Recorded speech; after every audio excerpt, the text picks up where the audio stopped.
Kita masuk ke bab 6 mengenai proses integrated, proses yang terintegrasi. Diharapkan setelah menyelesaikan bab terakhir ini mampu mendefinisikan fungsi dari ujung ke ujung yang mengintegrasikan proses pemenuhan, pengadaan, dan produksi. Jelas langkah-langkah dalam proses terintegrasi ujung ke ujung yang terintegrasi penuh, menjelaskan bagaimana sistem perusahaan mendukung proses terintegrasi dari ujung ke ujung, menjelaskan proses intra perusahaan tambahan dan proses bisnis yang terjadi di antara perusahaan. Dan di sini yang dibahas adalah proses yang didukung oleh ES, Enterprise System, bukan dalam bentuk proses manual. Proses tambahan antara perusahaan, lalu bagaimana menggunakan simulasi SAP ERP. Dalam 3 bab sebelumnya kita telah menjelaskan bagaimana proses utama dalam sebuah organisasi, pengadaan, pemenuhan, dan produksi, produksi, fulfillment, dan produksi, bekerja dalam kaitannya dengan aliran fisik data, dokumen, informasi, dan bagaimana sistem perusahaan ini mendukung proses ini. Kita menjelaskan bahwa meskipun setiap langkah dalam proses ini dijalankan di berbagai bagian organisasi, semuanya merupakan bagian dari proses bisnis yang terintegrasi. Sekarang, setelah Anda memahami pengadaan, pemenuhan, dan produksi sebagai proses yang berdiri sendiri, kita akan mengikat ketiga proses itu menjadi satu proses yang terintegrasi. Selain itu, kita akan menjelaskan secara singkat beberapa proses lain yang biasanya terjadi di dalam dan di antara organisasi. Pengadaan, pemenuhan, dan produksi, procurement, fulfillment, dan produksi, serta proses terintegrasi yang akan dibahas di dalam bab ini, semuanya merupakan proses dalam perusahaan. Artinya, sebagian besar, jika tidak semua, langkah-langkah terjadi dalam batas-batas satu organisasi.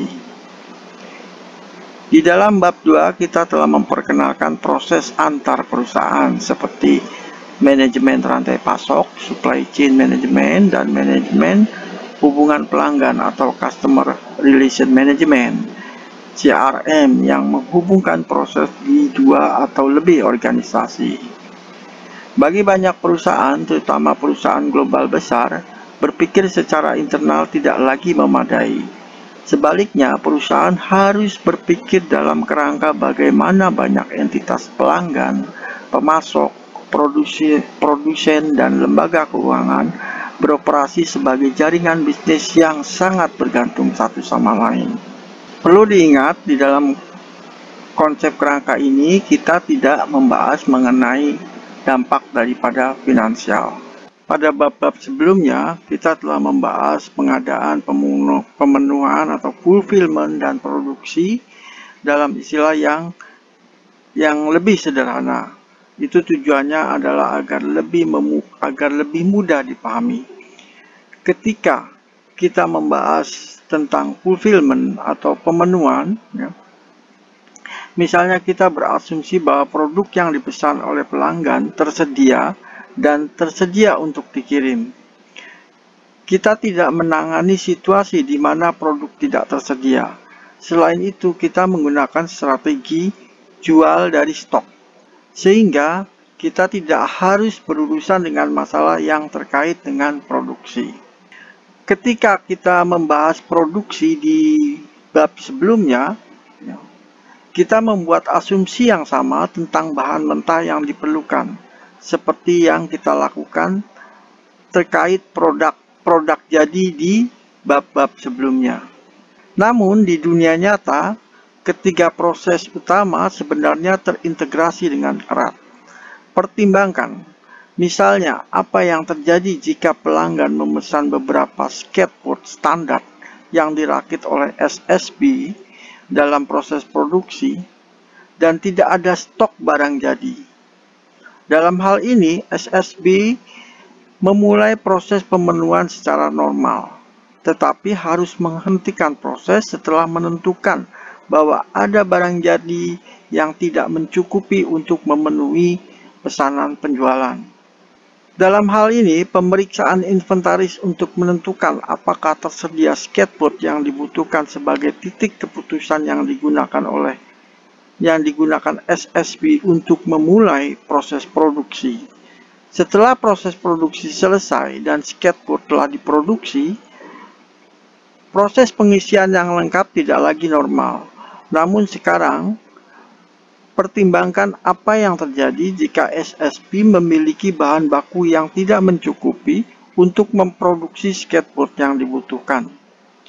Penentuan ini merupakan titik keputusan lain.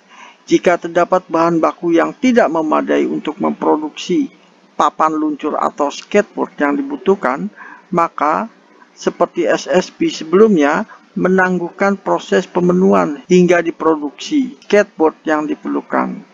Ia harus menunda proses produksi hingga memperoleh bahan baku yang dibutuhkan. Apabila bahan baku sudah diterima di gudang, menjelang akhir proses pengadaan, maka proses produksi dapat dilanjutkan.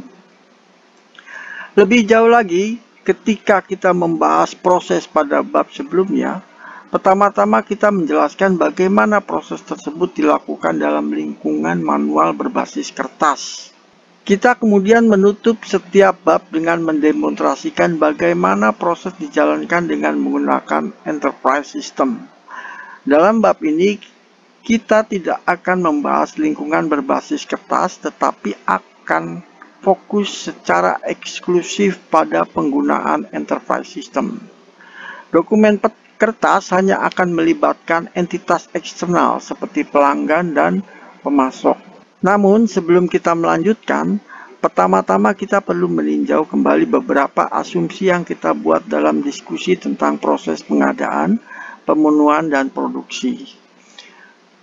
Ingat bahwa kita memperlakukan sebagai proses yang independen. Saat kita membahas proses pengadaan, misalnya kita mengasumsikan strategi pengadaan ke stok, procure to stock. Misalnya kita mengasumsikan strategi pengadaan ke stok. Di bawah strategi ini, bahan dibeli dan dimasukkan ke dalam inventaris. Proses pengadaan dipicu oleh kebutuhan untuk menambah persediaan baik barang dagangan maupun bahan baku. Proses produksi dipicu oleh kebutuhan untuk meningkatkan persediaan barang jadi. Ini menggunakan strategi make to stock dengan asumsi bahwa bahan yang dibutuhkan untuk produksi selalu tersedia. Bahan yang diproduksi menjadi barang jadi, kemudian digunakan selama proses pemenuhan untuk memenuhi pesanan pelanggan dengan menggunakan strategi jual dari stok atau sell from stock. Strategi-strategi ini secara eksplisit memisahkan proses-proses, menggunakan inventaris dan mekanisme kunci yang menghubungkannya.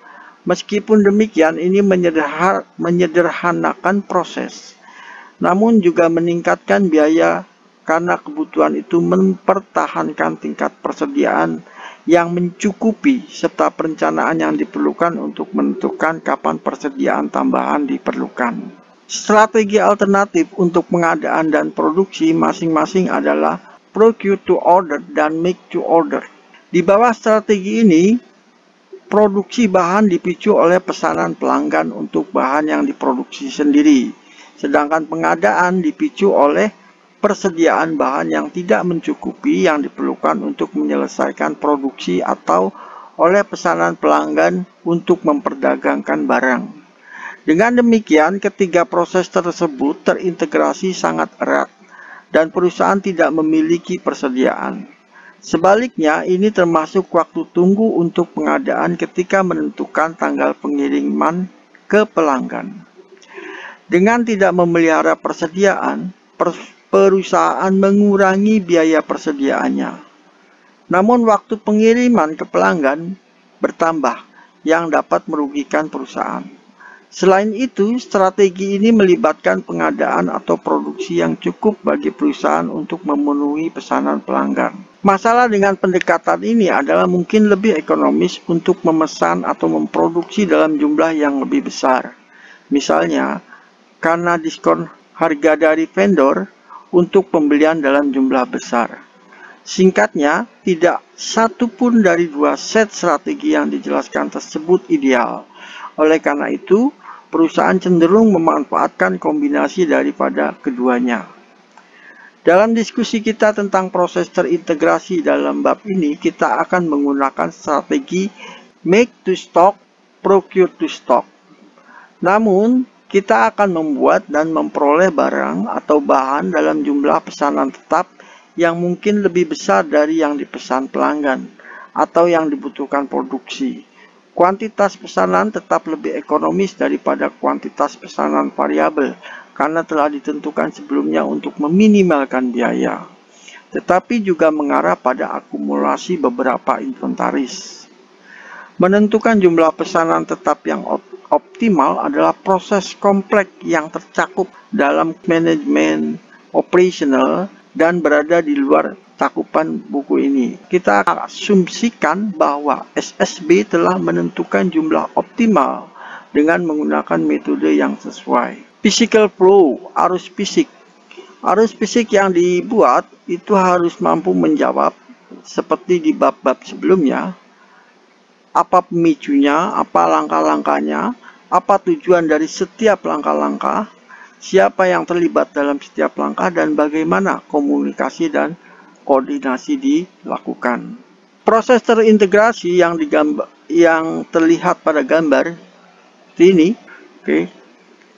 langkah-langkah dalam gambar pada dasarnya sama dengan langkah-langkah dalam 3 proses individual.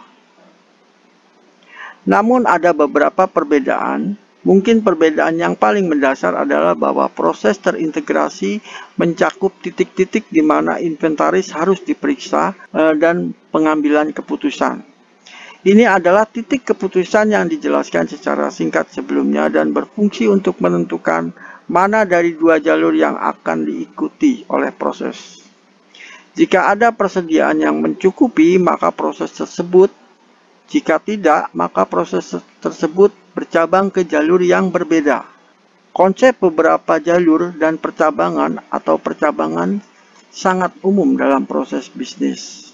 Physical flow, aliran fisik, di sini melibatkan langkah awal dalam proses fulfillment, mereview persediaan barang jadi, langkah awal proses produksi, mereview persediaan bahan baku, proses pengadaan, proses produksi yang dilanjutkan dan selesai, proses pemenuhan dilanjutkan dan diselesaikan.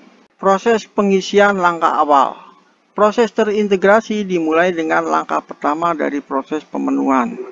Seorang pelanggan mengajukan pertanyaan, perusahaan menanggapi dengan kutipan, quotation, perusahaan menanggapi dengan kutipan, pelanggan kemudian mengirimkan pesanan pembelian. Dalam contoh ini, distribusi papan luncur dunia atau Worldwide Skateboard mengirim pesanan pembelian ke SSB untuk mendapat 100 pesan luncur standar. Seperti ini, ya. Ingat di bab sebelumnya bahwa Matt di bagian penjualan menerima pertanyaan dan menyiapkan penawaran. Dia juga menerima pesanan pembelian pelanggan dan membuat pesanan penjualan di Enterprise System. Dalam contoh pemenuhan kita di bab 4, kita telah memasukkan barang dagangan, barang perdagangan. Di sini kita termasuk skateboard standar yang dirakit di dalam rumah, standar skateboard. Gambar di sini menunjukkan pesanan pembelian dari Worldwide Skateboard Distributor. Gudang adalah area fungsional berikutnya yang biasanya terlibat dalam pemenuhan. Ingat bahwa tim atau gudang, ya, tim kepala gudang itu kebetulan namanya tim, ya, login ke Enterprise System untuk mengambil daftar jatuh tempo pengiriman. yang menampilkan daftar semua pesanan yang harus disiapkan oleh pengiriman. Ketika kita membahas proses pemenuhan di bab sebelumnya, kita berasumsi bahwa bahan yang dibutuhkan itu sudah tersedia. Akibatnya, kepala gudang, Mr. Tim, langsung mengambil dan mengemas bahan-bahan tersebut. Namun, kini kita memiliki langkah tambahan dalam proses terintegrasi, yaitu titik keputusan untuk menentukan apakah gudang memiliki cukup barang jadi untuk memenuhi pesanan penjualan. Jadi di sini ada keputusan. Dalam lingkungan manual, seseorang akan memeriksa gudang secara fisik untuk menentukan apakah ada cukup banyak barang jadi. Namun saat menggunakan enterprise system, ada beberapa cara untuk menentukan status inventory. Metode paling sederhana adalah mengambil laporan inventaris dari enterprise system. Dalam contoh kita, kepala gudang Mr. Tim melakukan hal itu, dan laporan yang dihasilkan ditampilkan dalam gambar ini. Laporan tersebut menunjukkan materi yang diminta, yaitu area 1, dan kuantitas yang tersedia, yaitu area 2. Kolom kosong penggunaan yang tidak dibatasi menunjukkan bahwa tidak ada skateboard standar yang tersedia saat ini. Ada juga opsi yang lebih canggih untuk melakukan pemeriksaan ketersediaan bahan, misalnya mengingat sifat terintegrasi daripada enterprise system dan fakta bahwa semua data disimpan dalam database yang umum. Pemeriksaan ketersediaan dapat diminta secara otomatis saat pesanan penjualan dibuat. Dalam hal ini, enterprise system akan menampilkan variasi dari laporan inventaris yang ditunjukkan pada gambar ini, bersama dengan semua pesanan untuk material yang dipilih. Mekanisme ketiga adalah meminta daftar persyaratan stok yang ditampilkan pada gambar ini. Daftar persyaratan stok akan menampilkan semua data yang terkait dengan bahan, termasuk inventaris yang tersedia, pesanan penjualan, permintaan pembelian, atau pesanan untuk perdagangan barang, dan pesanan yang direncanakan atau produksi untuk diproduksi atau dirakit. Persediaan saat ini, ini area 2, dan pesanan pelanggan untuk 100 unit. Daftar persyaratan stok ini akan bertambah seiring langkah-langkah tambahan dalam proses terkait dengan material yang diselesaikannya.